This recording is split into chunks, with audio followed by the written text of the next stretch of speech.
Constructive Voices, the podcast for the construction people, with news, views, and expert interviews.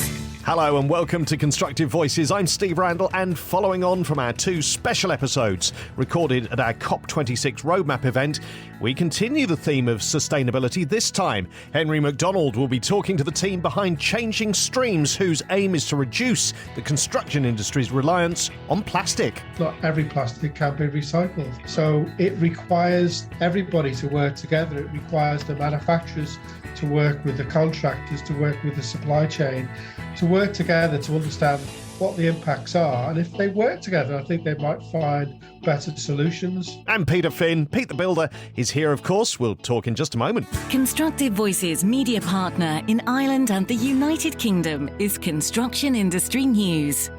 Since 2002, Construction Industry News has been focused on the very latest projects and developments within the UK and Ireland. So, Peter Finn, Pete the Builder, how are you? We're into December already. Can't believe we're coming to the end of the year and heading towards Christmas. What a year.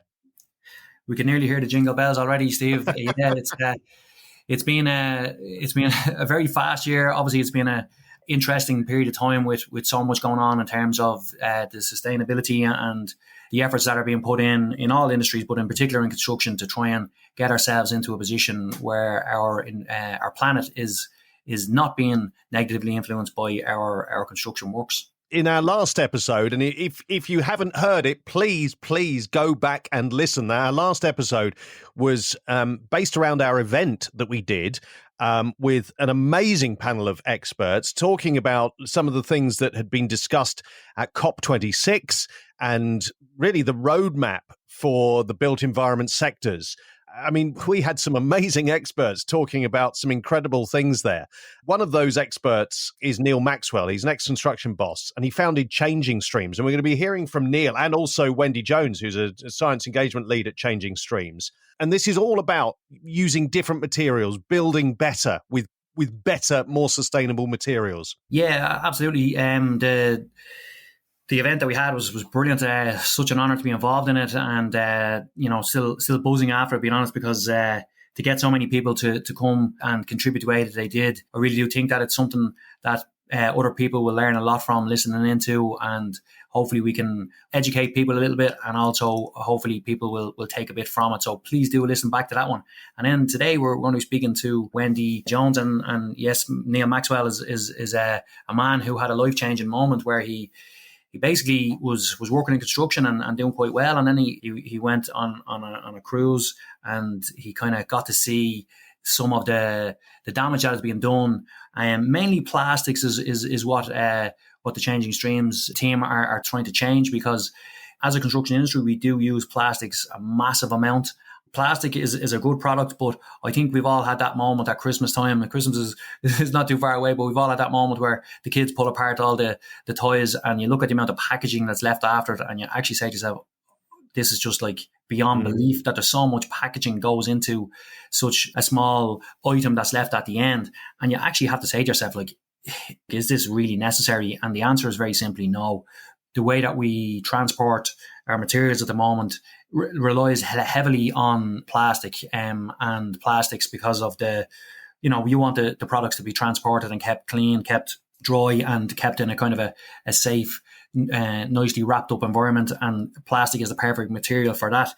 So that is a huge aspect that Changing Streams are looking into, and they basically have a very good attitude towards this. They know that this is not a very quick fix. You're not going to suddenly just remove all plastics from construction, but if we can do it in a phased way, it's more attainable and it's more realistic to do it that way. So their actions have started to get some traction now, and they have some big news coming in our interview that it looks as though they've got some big hitters on board, and rolling over from what we've just done in our COP26 event. It's great to hear some good news. It's great to hear that people are and big hitters and people who are high up in the industry and big companies in the industry are starting to take this serious. They're starting to come on board and are starting to take action. It's absolutely brilliant news. Excellent. Well, let's hear that interview and then we'll come back and chat more, Pete.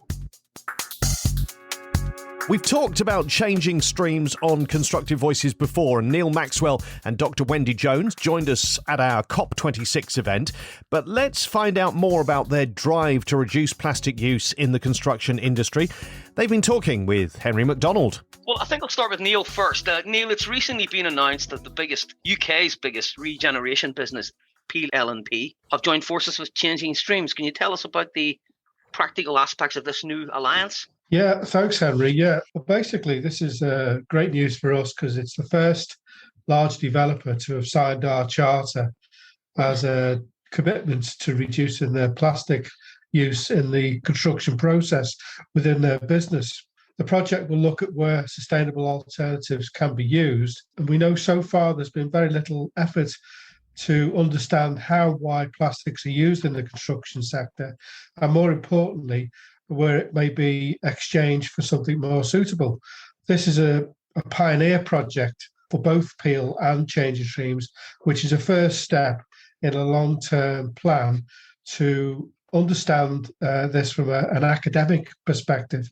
The aim is to build on this knowledge over the coming years, which will be used to better inform an industry and how changes can be made and how we can lobby government for policy changes to basically respond to the Green Build Back Better agenda. How significant do you see this joint venture with regard to reducing plastic in the construction industry? Well, the significance is huge, quite frankly.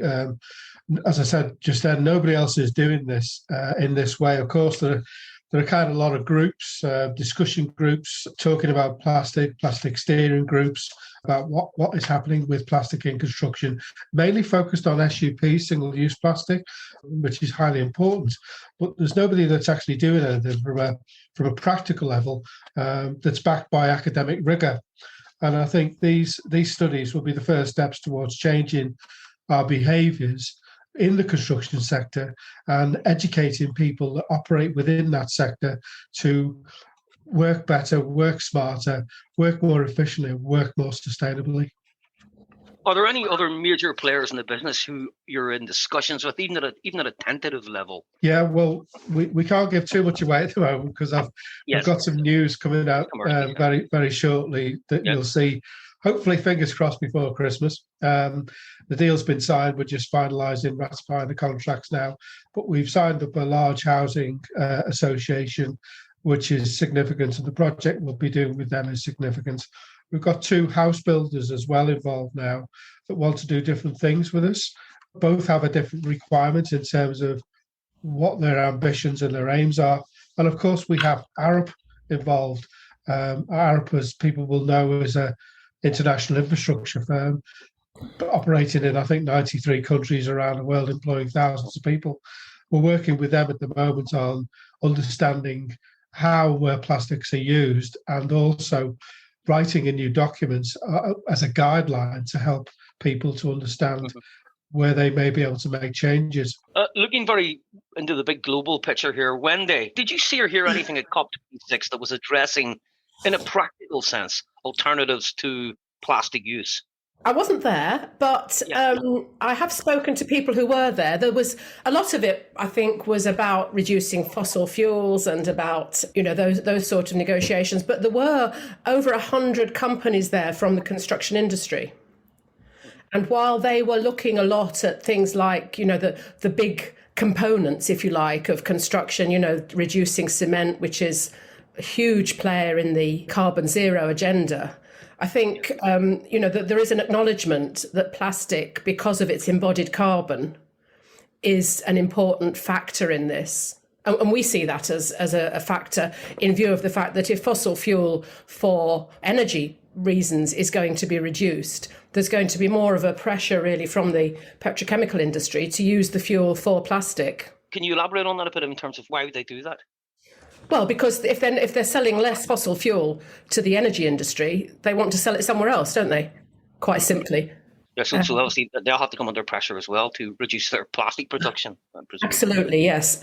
Were there any agreements made in relation to plastics at the summit? I'm not aware of that. No, I'm not aware of it either. So that's maybe on the agenda for the Sharm el Sheikh One would hope so. Together next year. Yeah, that's a good point. Yeah. And over in terms of the university now, Wendy, can you elaborate more about your own projects and what you and Changing Streams are doing in terms of developing these alternatives?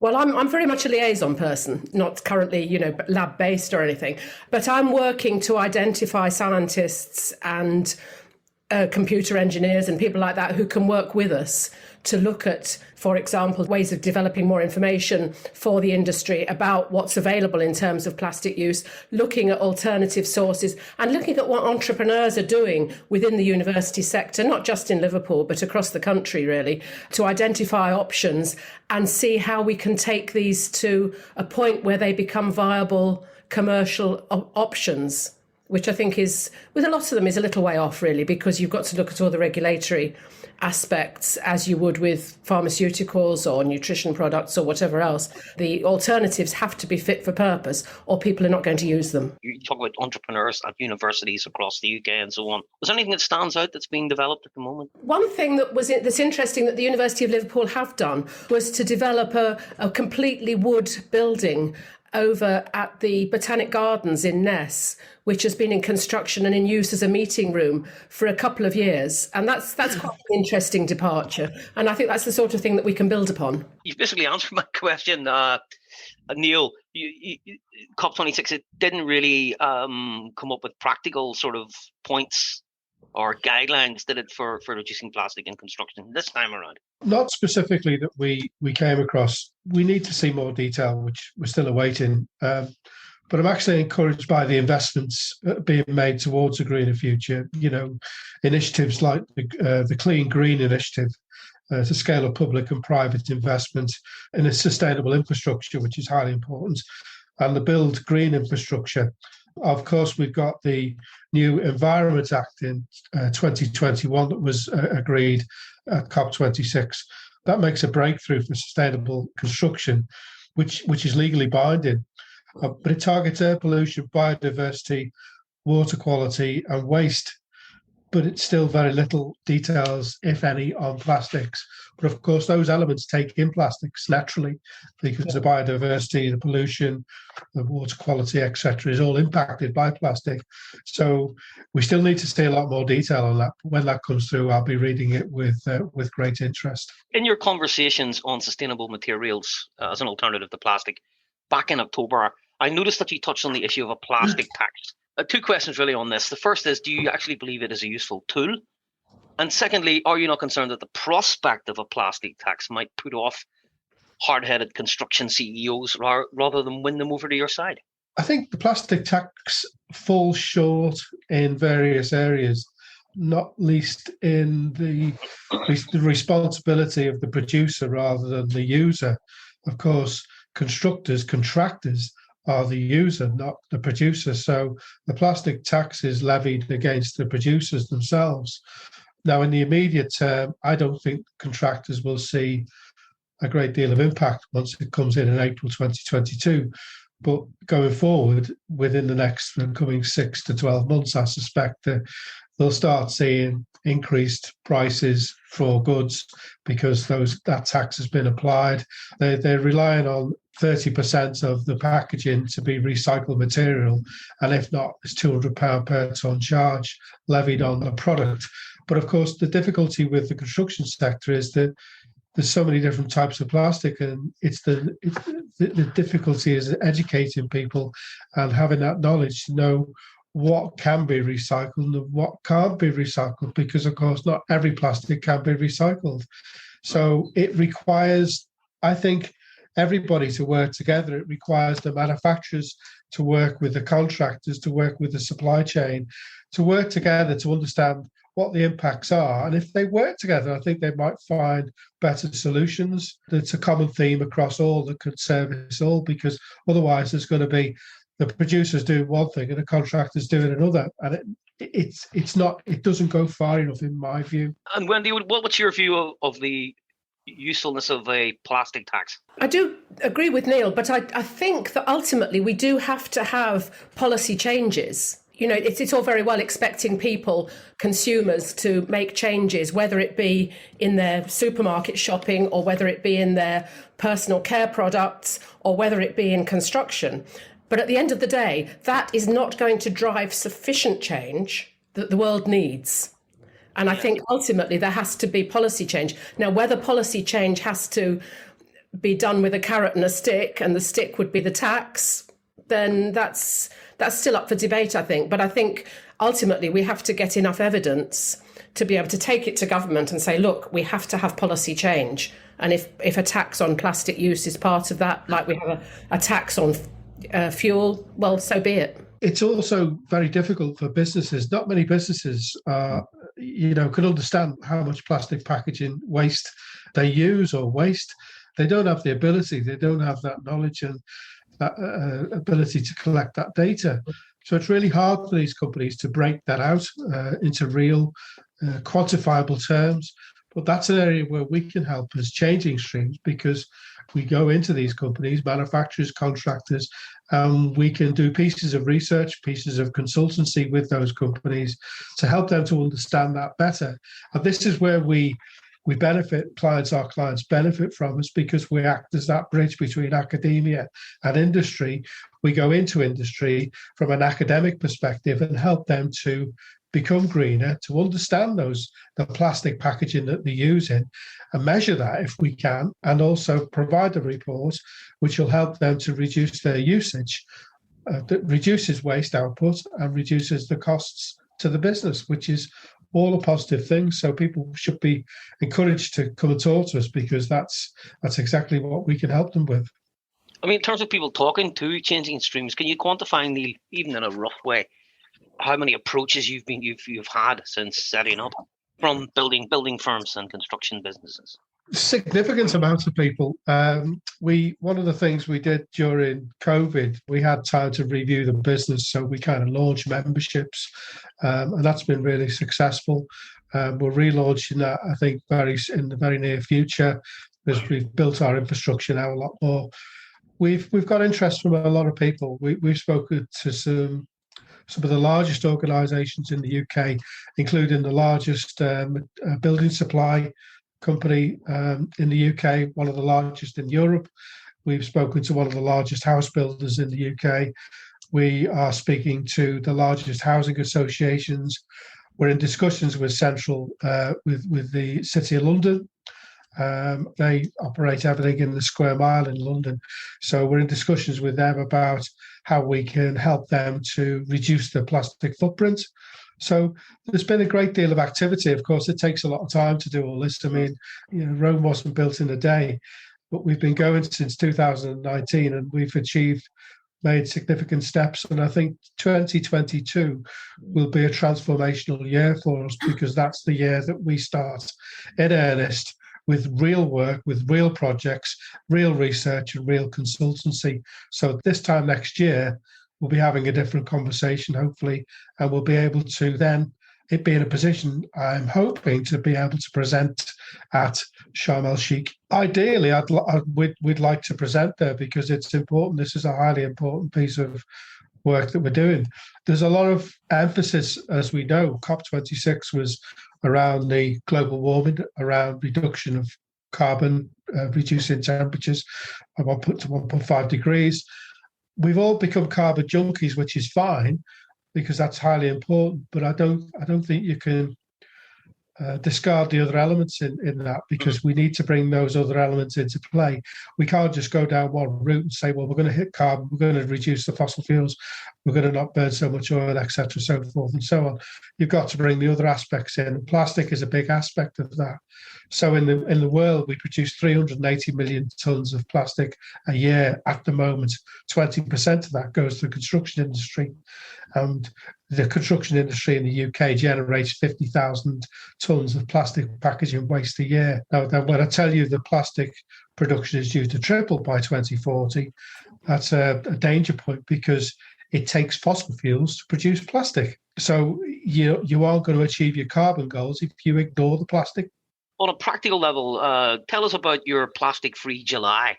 Was this confined to Merseyside in the northwest? Just Not at all. Not at all. No, Henry. It was across the country. I wasn't actually on Merseyside in July, but certainly there was plenty of activity in the local area here in Scotland where I am. Lots of local initiatives going on. The schools had projects going on, and various voluntary organisations as well. And I think that leads into the whole concept that we need to educate people at all levels. You know, I mean, Neal's doing very important work with Gareth within the university. But at the end of the day, you're going to have small contractors going into people's houses thinking, I'm going to be using a lot of plastic here. But that's what the consumer expects at the moment. You know, you go into anybody's kitchen, you go into anybody's dining room, and, you know, contractors are going to be reluctant to say, well, I think you ought to use plastic-free paint here, because they don't want to be evangelists. They just want to go in, get the job done, get out again. Yeah. And I think, you know, the drive is going to come from consumers as well as from the big housing and building organisations. And do you think it starts in the schools? I mean, your grandchildren, James and Zoe, devised 28 points of advice on plastic, which is fantastic. It's great. You think that should be part of this now needs to be sort of part of citizenship or green awareness classes? I think if I look at the primary schools here, I think it is. I'm sure it isn't across the country, but I've been very impressed at the work they've done here. I think as a grandparent, I think we need to keep a balance here, because I think we've got to keep a balance between encouraging children to be very aware and not scaring the life out of them. You know, I see children who are very anxious about climate change, you know, and if they can't go for a walk on the beach without getting anxious about the amount of plastic on the beach, you know, I think it's good that they go on litter picks. I think it's good that they try and help to introduce initiatives at school. You know, they have an eco committee at the school here, and they do all sorts of things. But one of the things we've been doing is to look at introducing an education programme, as it were, badged by Changing Streams. I don't know if Neal wants to say a bit more about that, but also, interestingly, I had an approach this week from the University of the Third Age, which is the education at the other end of the spectrum. They want us to get involved with doing something with them as well. So I think, you know, there's education, and they would be the people who might be the people buying the new kitchens or the new, you know, having new conservatories built. Yeah, good point. Neal, so Changing Streams is going into schools then? Well, we're looking at it at the moment. I mean, it's important that we cover all areas, really, and there's only so much we can do. But we're working with a teacher that's a UN qualified teacher in sustainability. So she's an ambassador for the UN, and she's qualified to teach a lecture on sustainability. So she's helping us to map out an educational piece which is targeted at young children. But and as Wendy says, it's not about frightening kids. We've got to make them aware, but we've also got to help them to understand there's a problem, understand what can be done, how we can behave differently, give them some hope about the future, because the last thing we want to do is create more what we call eco-anxiety. Very, very interesting you say that about eco-anxiety. I don't know if you are, but I'm a regular listener to The Archers. And there's a young character on at the moment who is very eco-anxious. She bangs on about it morning, noon, and night on the show when she's on, so it might be worth listening into. Yeah, it can be really overwhelming. I mean, I get overwhelmed sometimes. You know, I have good days and bad days. I mean, we're all just normal. You know, it's you read some stuff sometimes. I don't watch the news so much these days because it's just negative. I know I shouldn't say that, but I mean, I do get anxious sometimes by what I read and what I learn. Yeah. By being in this space, there's more people that want to send you information because they think you should know about it. And a lot of times it's negative stuff rather than positive stuff. Our work is focused on increasing the positive rather than reducing the negative. So we want to help people to design and build in more planet-friendly ways. We want them to build stuff, the outcome of which is using less fossil fuels, using less carbon, using less plastic. We want them to think about the purchases. We want to think about the processes, because, of course, the processes of selection of materials in this business, there's no rigor to it. It's just simply personal choice much of the time. And there's a thing in construction called value engineering, which is just a posh term for cost cutting. That's all it is. We haven't hit the target, so we need to do some value engineering. Value engineering? No, it's just cost cutting. So the architects and the clients have agreed something, and then it gets engineered down, reduced. Contractors are under pressure then. The margins are tight anyway. So to find something that meets the requirements of the performance of the building at the cost point that's needed to deliver that project becomes very, very difficult, which is why plastic is used extensively in the business. So we've got to look at those ways as well. So those educational pieces around those processes are really important to understand why we should pick product A over product B. And it might be something as shallow as both products are the same, other than one's got more plastic in the other. Both have the same performance criteria. Both are cost neutral, so they're both the same cost. But actually product A is chosen. It might have more plastic in it, but product A is chosen because the buyer goes out for a pint with the seller. Mm-hmm. And that's as shallow as it is. There's no rigor in it. It's just like, it's personal. So we've got to try and break that down and make it more robust. There are systems in place that require you to be more objective in your purchasing processes. And looking at the building industry, Wendy, and as scientists sort of looking slightly outside into the industry, do you think this business is willing and able to shift away from plastic use? I think there are what you might describe as the early adopters, Henry. I think there are people that Neal has told you about, that we've spoken to. Definitely there's a move. There are people who are interested but not sure whether they can commit. They're thinking, it's going to cost a lot of money. Going back to what I was saying earlier, I think getting the smaller builders is going to be really hard, because I think they're very constrained on costs and time and all those things, and paying attention to what's involved, I think, is going to take some time, which is why I think there's a wider education piece to do. The other thing that I think may come through, which will influence people's views about this, is as we learn more about what the possible health effects of plastic are on the human environment. We know about the turtles in the sea, and we know about, what goes on the beaches and all that sort of thing. What we don't really understand properly as yet is what the effect of plastics shedding off our built environment is, and what that does to us. You're talking about what it does to our bodies then? Yeah, absolutely. What the health impacts can be of breathing in small particles of plastic. We really don't know that at the moment. And I presume that's the case also for consumption in terms, what the food you eat could be. Absolutely. Well, we know that we're eating the equivalent of a credit card's weight in plastic every week. Seriously? Yep. Where does that fact come from? University of Newcastle in Australia. That was a piece of research that they did. And the output was that report that suggested that on average, the human being consumed one credit card of plastic every week. Well, that is something new for me. Yeah. And I'm quite taken back by that. And it's always been said, it has been said up to now, it's an inert material. We don't know that. We know that, there are things that we do know about the effect of plastics on on organisms in the soil, that it slows down their reproduction capabilities. We don't know whether that affects humans as well. And it's going to be a while before we know about it.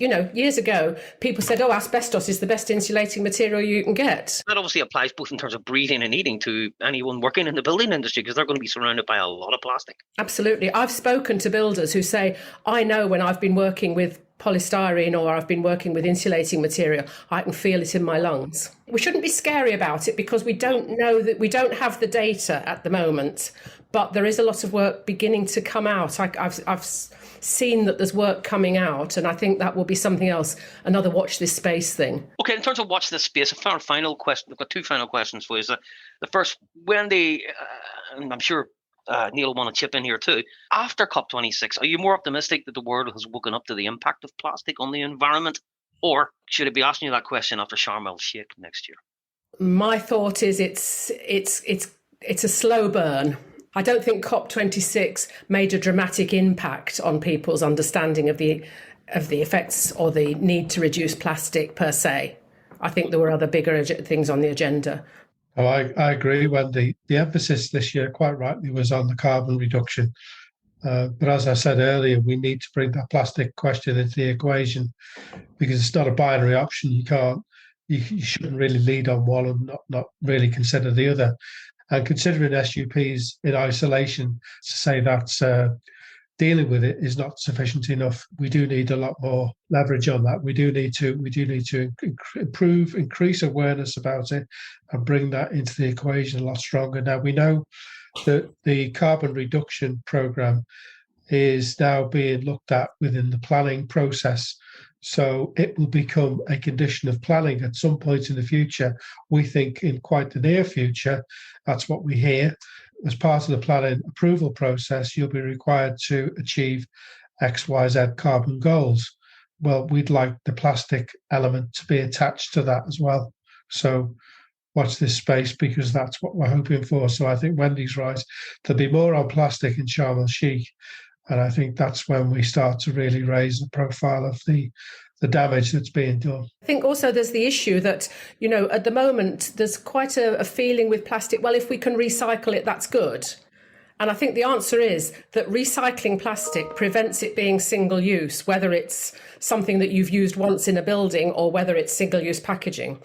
Yeah. But at the end of the day, that plastic has been taken out of the ground as fossil fuel, and it is going to end up either in our environment as microplastics, or it is going to end up going for pyrolysis to be turned into fuel, or it is going to be incinerated, producing greenhouse gases. Recycling is the answer to stuff that's already in the system because it's giving it another use.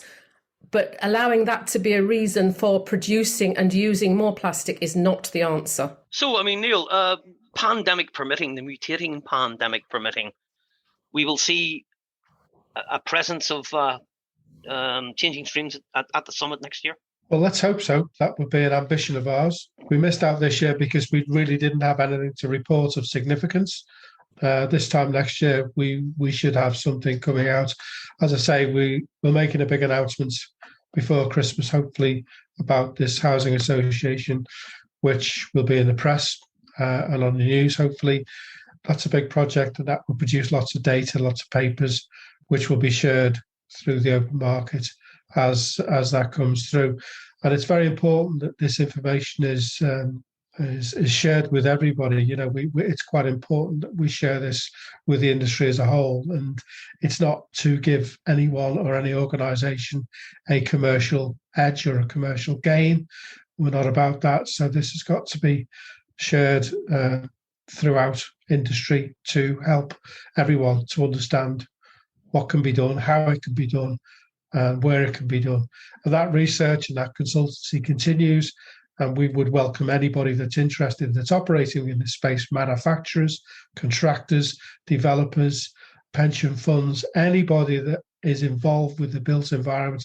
We'd welcome discussions with those people so we can help them to respond to this green agenda and help them to align their plastic goals with their carbon goals. You would also agree with Wendy that to an extent that the industry is starting to listen. I think they are starting to listen. Absolutely, yeah.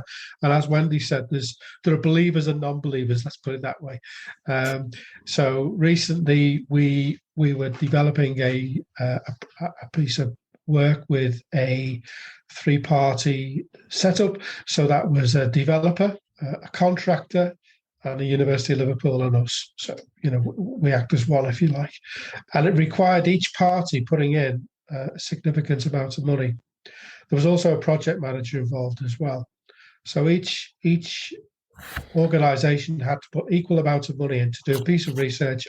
The developer wanted to build an exemplar building that it works towards a plastic-free or a plastic-reduced, healthy building, taking the carbon reduction programs into consideration, but also bringing the plastic into the equation. That project never got off the ground, and here's why. The contractor agreed to put the money in. The project manager agreed to put the money in. We agreed to put some money in. The developer said, no, it's too much. We'll plant some trees. There are still barriers there. Now, conversely, you've got developers, much bigger developers like Peel, that are willing, that are being very brave, willing to put their reputation on the line to support this because they recognise the importance of this piece of work. And this pioneer project that we're doing with them is the first of its kind ever to be done in the world. So that will create a version 1 tool which will deliver on the basis of measuring your plastic consumption and use and reduction in a construction process. So that's really exciting for us. So our work will continue. And, thinking back to that epiphany-like trip you had to the Arctic, did you really think you would be here today doing this? No, it just wasn't on my radar. Yeah, when we've previously spoken, Henry, I told you that I went to the Arctic with no more expectations and come back with some cool memories and some pretty good photographs. I didn't expect it to impact my life this much, but coming face to face with the devastation and destruction the human race are causing to this planet, I just felt I had to change. And, my first reaction was to get rid of my business, which I've had at that point 30 years, office refurbishment and fit out business, get rid of that and focus on this. Discussions with a professor at the University of Liverpool suggested that wouldn't be a great idea at the time. Use that business to become an exemplar in that space and talk from that platform. So my work continued with that business and with Changing Streams, although Changing Streams was at that point very, very light touch in the early stages. But more recently, in March this year, I have now sold my shares in that business, and all my time and effort now is concentrated on Changing Streams.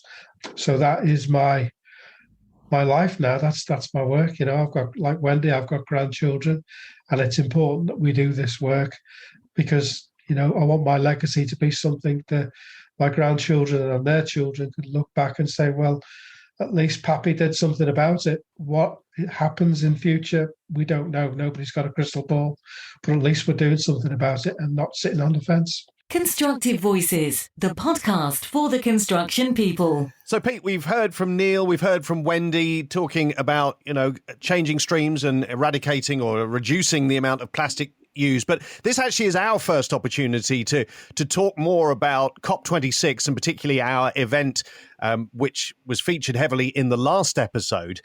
How are you feeling about the challenge? And I know you always say that the construction industry is very adaptable and always rises to meet these challenges. But how are you feeling about the challenge ahead to build in a more sustainable way and to embrace the opportunities that are there? I suppose, Steve, it's very simple. When you get faced with a challenge, you really have to decide how committed are you to get over that challenge. And normally in construction, the challenges are, maybe you've got to learn a different way to achieve a larger span. Maybe you've got to do something that is very difficult and you've got to organise and prepare properly for it in terms of the way, the methods you use.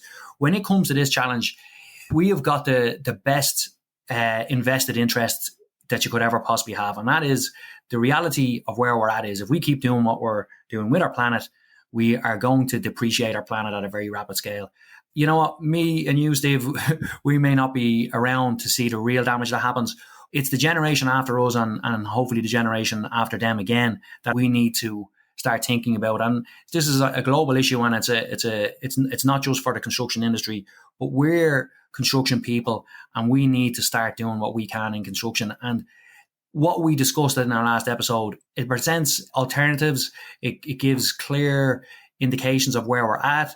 Like, there was just so much really valid information there. And it gives me great hope, if I'm honest, because, sometimes when you look at a challenge, you go, look, I just can't see how we're going to actually be able to do this. There's a lot of naysayers. There's a lot of people that are in industry to make money only, and they kind of will brush past the issues of sustainability because maybe their profits aren't in it. Whereas what I always do with this subject, the same as nearly every subject or any situation that I come up against, I try and look at the positives and try and see where the niche is. And I've said this several times before, there is opportunity coming all the time. It's a bit like what we heard earlier on in the Changing Streams part. Use the old plastics and recycle them and use them in a more positive way rather than them just becoming, just like a cesspit of dump. the biggest thing that has to happen is people's minds have to change. And it's not only the people on the ground, it's also the people in government, it's also the people in higher places. And now that we have proper clarity and we've got proper scientific backup and we have research done and we have people that have been heavily invested in this for a long period of time, intelligent people that are looking at this with an open mind. We were very lucky to have so many of those people on our event. It does give me great hope, and it also presents the picture the way that it needs to be looked at from all different aspects, from all different angles. We can't suddenly just stop everything that we're doing and start again. We can't just suddenly start changing everything that we do overnight. But we do need to start, and we do need to get proactive. And again, a bit like what was said from the Changing Streams team, have a target of changing 10% first, then have a target of changing the next percentage, and get ourselves into a position where we're still able to work and do our normal day-to-day jobs and do it in an environmentally friendly way. Construction is a creative industry. People like to get creative. People like the process of creating something. And so I imagine, as I've said many times, my background is media, yours is construction, but in the creative side of things, there's a link there because, I get excited when new platforms come along or new ways of creating content comes along. And it must be the same for you in construction, that actually to have kind of some new ways of doing things, using new materials, trying to do things that are achieving an objective, in this case, buildings being net zero by 2050. These challenges are exciting, aren't they? Absolutely. This is going to sound a bit mad, but when you think of a creative person, who's the first person that comes into most people's minds? They think of Leonardo da Vinci. He was so far ahead of his times that he was, an awful lot of people thought he was actually crazy because he was thinking of stuff that was completely out of the norm at the time. But he was an artist, but he was also a creator. He was an inventor. He was a very practical, hands-on type of a person.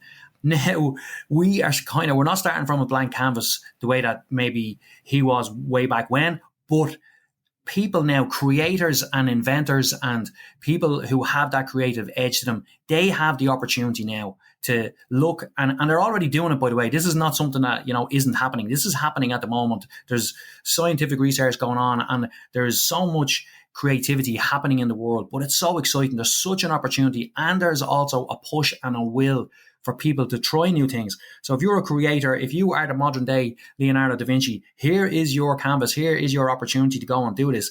And I always say this, I encourage people to take the opportunities here that are coming. There is huge opportunity here. There's nothing wrong with somebody doing well and making some money and doing well in terms of saving the planet or helping the planet. So do you know what? Great opportunities out there, so exciting, so interesting times. And it's endless, the facets and the different directions that people can go in when it comes to construction and it comes to just the world in general is just so open. And I don't think any idea or any creative opportunity here will be laughed at this point. I think everybody is willing to try something and is willing to listen. If you had told me that people will be driving around in electric cars even 20 years ago, I would have laughed at you. But look at it now, already that's really after starting to happen. An awful lot of buildings are now ran without fossil fuels. Renewable energies are literally part of our day-to-day life, but there's still a big catch-up to be done. And it's really about how we get there as quickly as we can. Exciting times ahead, and I get a buzz out of it, but unfortunately, it's obviously a very serious subject. But you know what? If you can try and have a bit of fun with what you're doing and be creative about what you're doing and create an interest in what you're doing, it's a huge opportunity, and it's a huge potential time for new and interesting products, new and interesting methods. So many different avenues that people can go down out there. So get busy. Get those Leonardos out there, get them working. That's what I say. Well, we've heard guests talk about a mindset shift, and that's exactly what you're saying there. It's about not thinking, oh, this is what we've got to do because regulations are coming in, or because this is changing, or these materials aren't going to be allowed anymore. It's about, what can I do to be part of the solution of this huge problem that we're all dealing with? And actually, from a business perspective, getting in there early and doing things ahead of any regulations and things that may come, and being known as being that innovator, that's going to be good for business. Yeah, without a shadow of a doubt. the compound interest effect, it's basically when everybody commits to something, the strength of that compounded unity is a very, very powerful force. And I agree with you, you know, if you are a business owner, getting in first is always a good thing to do. I really do think the mindset that you spoke about there and the shift in the mindset is a huge part of this. And it has to happen across all spectrums. It has to happen at government level. It has to happen at business owner level. It has to happen at, you know, the movers and shakers in this world. They need to start realizing that they can still make money, but they don't have to do it in a way that is causing a negative effect to the world. They can be, you know, be part of something good rather than just trying to be part of something that is financially making them millionaires, billionaires, whatever it is. You know, we've got to obviously live within our means, and we've got to make sure that, you know, we don't start doing silly things like, you know, suddenly going out and buying something that we can't afford just because it's, you know, good for you know, sustainability or something like that. You have to, and that's why I think we need help from the governments, and we need grants, and we need subsidence to help change people's minds and to help them retrofit their homes, to help businesses change how they do things. People may say that's an expensive, you know, it's going to be a huge expense to try and change those things, but think about the actual cost if we don't do it. Yeah, absolutely. Well, look, Pete, always good to chat. By the way, have you had your invite yet to the Constructive Voices Christmas party? Well, I don't seem to have got mine. I think we're all going to head to the North Pole for this one and meet Santa himself, you know. Why not? Talk to you next time. Cheers, mate. Talk soon. Bye-bye. And the next time will be our end-of-year look back at the many fascinating and insightful guests we've featured on Constructive Voices since launching back in the spring. Subscribe or follow to get that episode and more automatically using your favourite podcast app. And you can find out more about us at constructive-voices.com. Don't forget the dash. And find us on social media. Until next time, have a great Christmas, and thanks for listening. You're really helping us build something.